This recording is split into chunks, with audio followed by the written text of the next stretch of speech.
আজকের পার্টে তোমাদেরকে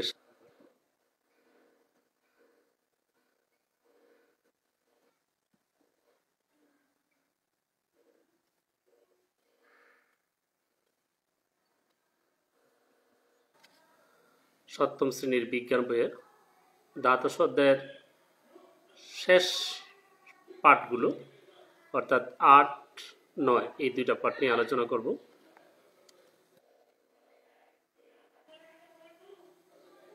২৬শে মার্চ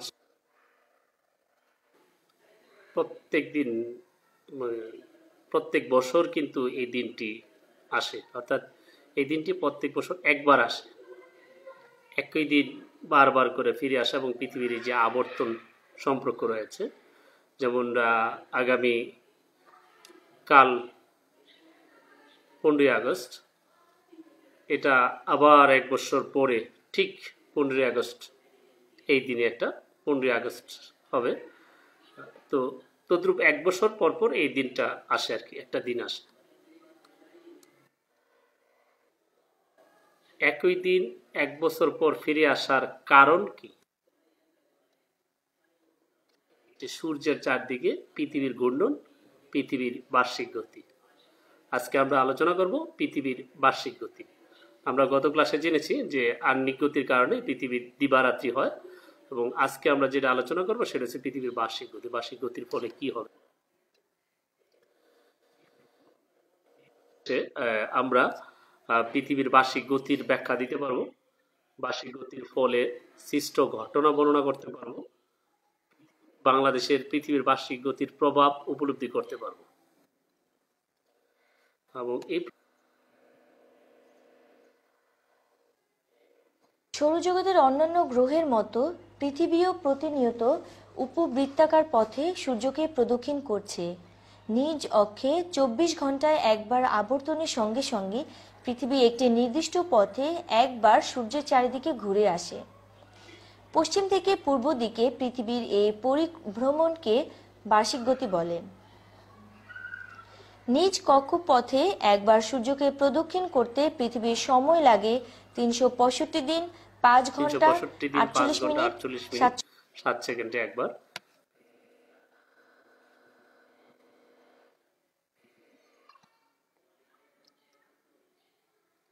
তো এই প্রশ্নগুলো আমরা একটু দেখি কি হয় আমাদের। বিটুতে কি দেখেছো তোমরা? মানে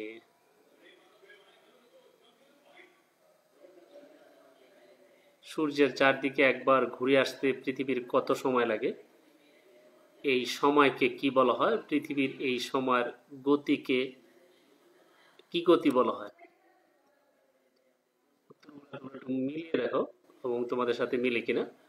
ভিডিওটা হচ্ছে পৃথিবীর সূর্যের চারপাশে পৃথিবীর আবর্তন, অর্থাৎ সূর্যটাকে কেন্দ্র করে পৃথিবীটা ঘুরতেছে, এবং এই ঘুরতে যায় তার সময় লাগতেছে 365 দিন 6 ঘন্টা 48 মিনিট 47 সেকেন্ড, এবং এই আবর্তনটাকে বলা হয় সৌর বছর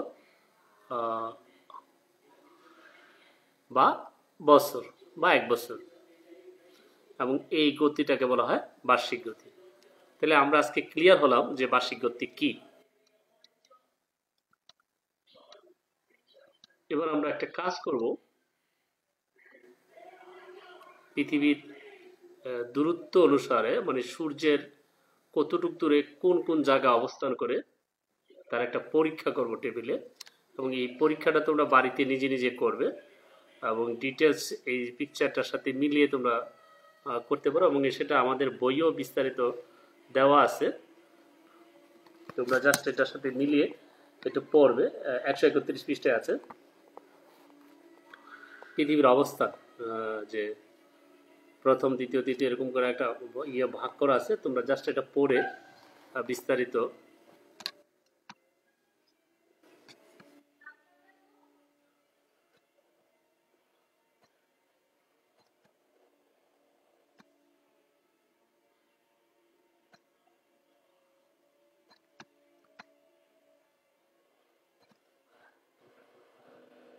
পরীক্ষাটা করবে, এবং এটার রেজাল্টটা পারলে আগামীকাল আমার মেসেঞ্জারে পাঠিয়ে দিবে।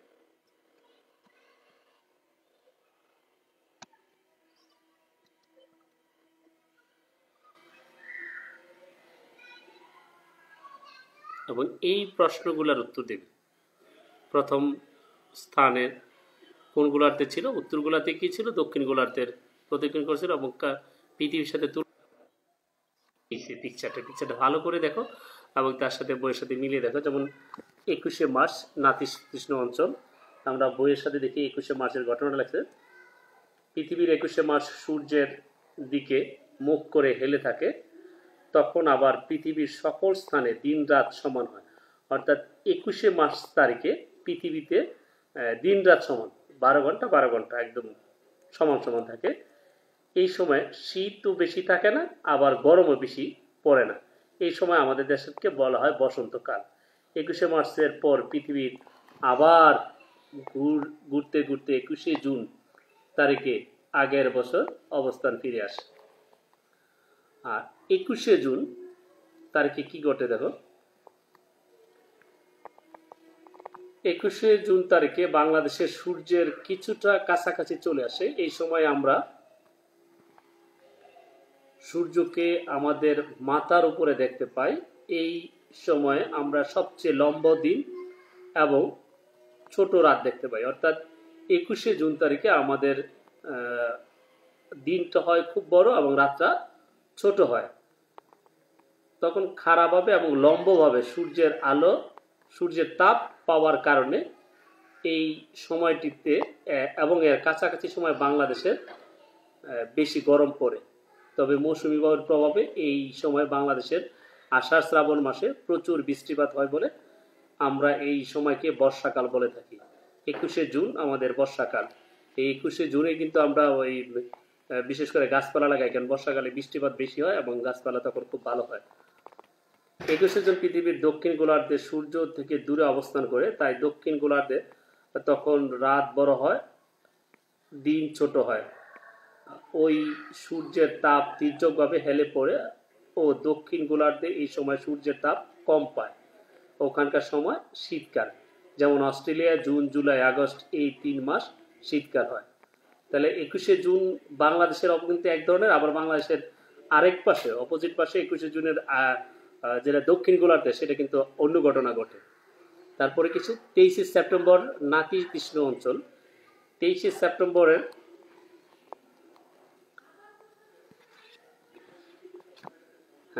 23শে সেপ্টেম্বর তারিখে পৃথিবীর বিষুব অঞ্চল সূর্যের দিকে মুখ করে থাকে এবং উত্তর ও দক্ষিণ মেরু ওই সময় সূর্যের দিকে সমান দূরত্বে থাকে।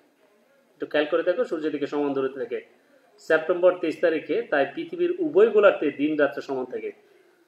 তাহলে 23শে সেপ্টেম্বর সবচেয়ে আশ্চর্যজনক কাহিনীটা হচ্ছে যে উভয় গোলার্ধে দিন রাত্রে সমান থাকে। এটা কিন্তু খুব মানে উত্তর গোলার্ধ এবং দক্ষিণ গোলার্ধ দিন রাত তখন সমান থাকে। বিষুবীয় অঞ্চলে তখন সূর্য মাথার উপর অবস্থান করে খাড়াভাবে কিরণ দেয়, তখন বিষুবীয় অঞ্চলে বেশি গরম পড়ে। বাংলাদেশে তখন দিন রাত্রে সমান বলে তখন শীতও নয় আবার খুব গরমও নয়। দক্ষিণ গোলার্ধে শীত চলে যায়, গ্রীষ্মকাল আসে থাকে, অর্থাৎ তখন বসন্তকাল। 21শে ডিসেম্বর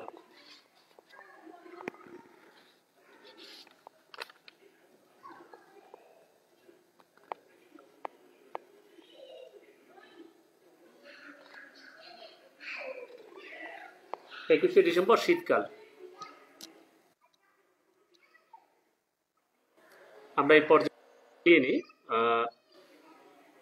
প্রথম যেই স্থানে অবস্থানটা করছিল, আবার দেখো আমরা এই চিত্রটা কিছুক্ষণ অনেকক্ষণ কিন্তু দেখেছি। এই চিত্রটা খেয়াল করো। 21শে মার্চ কি ঘটনা, 21শে জুন এবং 23শে সেপ্টেম্বর এবং 21শে ডিসেম্বর আমরা এখানে দেখলাম যে প্রথম অবস্থান গোলার্ধ উত্তর এবং দক্ষিণ ভূগোলকে আলোর প্রতিফলন, সূর্যের সঙ্গে তুলনা, সময় কতটুকু। উত্তর গোলার্ধে খাড়াগারে মানে খাড়া গ্রীষ্মকাল, দক্ষিণ গোলার্ধে তীর্যকভাবে, উত্তর গোলার্ধে খাড়াভাবে, দক্ষিণ গোলার্ধে তীর্যকভাবে। দক্ষিণ গোলার্ধে তখন শীতকাল, তার উত্তর গোলার্ধে তখন গ্রীষ্মকাল। সময়টা হচ্ছে 21শে জুন। দ্বিতীয় অবস্থান আছে উত্তর গোলার্ধে হচ্ছে সমানভাবে আলোর প্রতিফলনটা সমানভাবে পৃথিবীর সঙ্গে তুলনা করলে নাতিশীতোষ্ণ, গরমও না শীতও না, এরকম একটা ভাব পূর্বার্ধে সমানভাবেই এবং সেখানে একই অবস্থা, নাতিশীতোষ্ণ, শীতও না গরমও না। এই ঘটনাটা হচ্ছে 23 সেপ্টেম্বর। তৃতীয় অবস্থা, সূর্যের আলোটা তখন তির্যকভাবে তির্যকভাবে হলে সূর্যের আলোর কম লাগে এবং সেই জন্য এটা শীত। গোলার্ধে তার বিপরীত খারাপ হবে 21 ডিসেম্বর। চতুর্থ অবস্থান, মানে চতুর্থ অবস্থানে আছে আলোর প্রতিফলন সমানভাবে ঘটে এবং পৃথিবীর সাথে তুলনা করে নাতিশীতোষ্ণ, গরমও না এবং শীতও না এরকম অবস্থা। দক্ষিণে একই অবস্থা, মানে আবহাওয়াটাও একই অবস্থা, জলবায়ু গরমও না শীতও না এরকম ঘটনা করে 21 মার্চ। আমরা এই চারটে অবস্থান পূর্বের চিত্র দেখেছি এবং সেই পর্যবেক্ষণের সাথে এটা মিলিয়ে দেখলাম। আমরা এবার বাংলাদেশের চিত্রগুলা দেখি, যে বাংলাদেশের আমাদের চিরাচরিত চিত্র। আমরা প্রথম চিত্রটা ভালো করে খেয়াল করি, প্রচন্ড রৌদ্র মনে হচ্ছে। দ্বিতীয় চিত্রটা মানে ছেলেমেয়েরা খেলাধুলা করতেছে, কি অবস্থা হচ্ছে তোমরা নিজেরাই বুঝো, কারণ এটা আমরা কিন্তু গ্রাম অঞ্চলের একদম নিজস্ব চিত্র। এবং তৃতীয় চিত্রটা দেখো, কাশফুল, ছেলেমেয়েরা ফুল নিয়ে খেলতেছে, দৌড়াদৌড়ি করতেছে। চতুর্থ চিত্রটা দেখো, খাল বিলের অবস্থান আছে। পঞ্চম চিত্রটা দেখো, সম্ভবত খেজুর রস নিয়ে যাচ্ছে এবং কুয়াশা দেখা যাচ্ছে, এটা কোন কাল হবে নিশ্চয়ই বুঝে বলছো।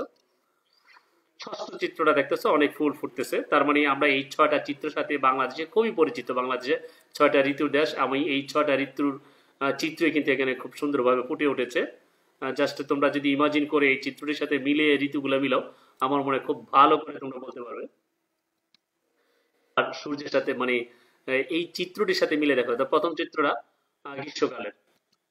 তখন বাংলাদেশ মানে প্রথম চিত্রটাতে যা দেখলাম যে তখন সূর্যের আলোটা একদম খারাপভাবে পড়ে এবং তখন ঋতুটা গ্রীষ্মকাল এবং সময়টা তখন বৈশাখ ও জ্যৈষ্ঠ। অনুরূপভাবে দ্বিতীয় চিত্রটা খারাপভাবেই পড়ে বর্ষাকাল, বাংলা সেটা মাস হচ্ছে আমাদের আষাঢ় ও শ্রাবণ। তৃতীয়টা একই অবস্থান, খারাপভাবে পড়ে এবার শরৎকাল, ভাদ্র ও আশ্বিন। চতুর্থ অবস্থানে প্রায় হেমন্তকাল, কার্তিক ও অগ্রহায়ণ। শীতকাল পৌষ ও মাঘ মাস প্রায় তির্যক ভাবে। বসন্তকাল ফাল্গুন ও চৈত্র, যেটা লাস্ট একদম ফুল যেটা দেখছিল সেটাতে। যদি প্রশ্নগুলোর উত্তর দেওয়ার চেষ্টা করি, দেখো তো আমরা পারি কিনা। বাংলাদেশে খাড়া এবং লম্ব ধরে তাপ দেয়। উত্তর কারেক্ট। দ্বিতীয় প্রশ্নটা উত্তরটা দেওয়ার চেষ্টা করি। আমরা একের উত্তর দিয়ে দেখি কি করে। ভুল হবে 1 এবং 2। তো এভাবে সৃজনশীল প্রশ্নের সাথে তোমরা এরকম বহু নির্বাচনী প্রশ্ন বইয়ের সাথে মিলে মিলে পড়বে, বা নিজেরাই প্রশ্ন ক্রিয়েট করবে। একটু দেখি, জাস্ট বইটা দেওয়ার চেষ্টা করব। 1 সৌর বছর কাকে বলে? গরমকালে সূর্য কিভাবে তাপ দেয়? বাংলাদেশ কখন সূর্য চলে আসে? বাংলাদেশের কখন সূর্যের কাছে চলে আসে বাংলাদেশটা? আমি কিন্তু ওই একটা চিত্র দেখাতে যে ব্যাখ্যাটা দিয়েছিলাম। বাংলাদেশে কখন দিন রাত্রি সমান হয়? 4টা প্রশ্ন উত্তর কিন্তু পারবো। যদি না পারি তাহলে এই পাঠটা আরেকবার পড়বো।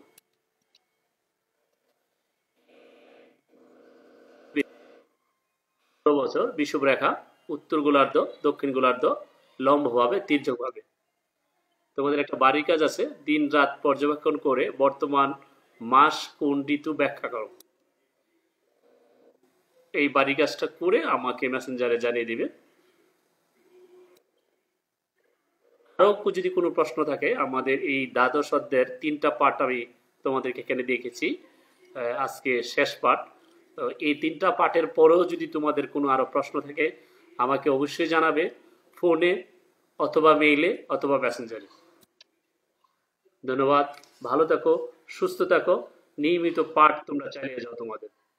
আল্লাহ হাফেজ।